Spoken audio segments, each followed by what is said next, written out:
لو شعرك بيقع او شكله بهتان او نفسك يكون طويل وغزير، الفيديو ده ليك. هقولك فيه اسرار فعلا بتفرق من اول يوم، مش خرطات سحرية ولا دعايات كدابة. هقولك العلم والتجربة والحلول اللي فعلا بتجيب نتيجة واللي محدش بيقولها بشكل ده. خليك معايا لان الدقيقة الجاية ممكن تغير شكل شعرك طول حياتك.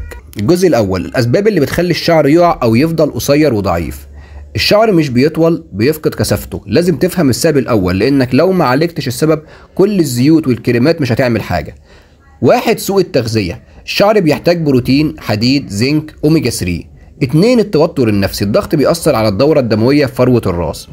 3، منتجات تجارية مليانة كيماويات، شامبوهات والسيلفات والسيليكون بتخلي الشعر بيبان ناعم لكنه في الحقيقة بيتدمر. 4، الإهمال في غسيل الشعر وتنشيفه. الحاجات الصغيرة اللي بتأثر جامد.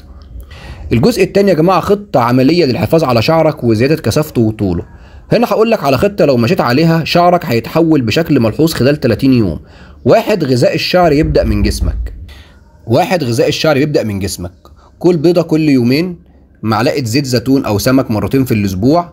اشرب مية كتير، على الأقل 2 لتر يوميا. 2، روتين العناية للشعر 3 أيام في الأسبوع. استخدام شامبو خالي من السلفات، مكتوب عليه سلفات فري. بعد الغسيل حط زيت طبيعي، جوز هند أو خروع أو زيت الأرغان. سيب الزيت نص ساعة واغسله بمية دافية.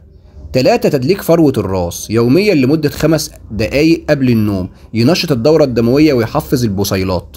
4، قص الأطراف كل 6 أسابيع، مش علشان تقصر شعرك لكن علشان تمنع التقصف اللي بيوقف النمو.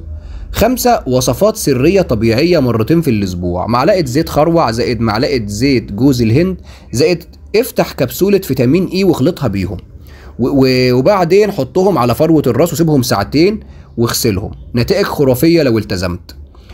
الجزء الثالث يا جماعة هو الحفاظ على مظهر الشعر ولمعانه. لما شعرك يكون نظيف ومرطب ومتغذي هيبان عليك. استخدم بلسم طبيعي على الأطراف فقط، بلاش سشوار ومكوى بشكل يومي، استخدمهم بس في المناسبات.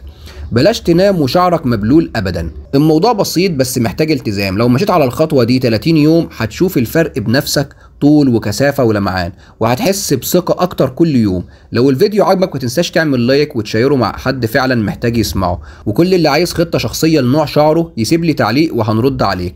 ما تنساش تعمل شير ولايك وسبسكرايب عشان نكبر بيكم. السلام عليكم.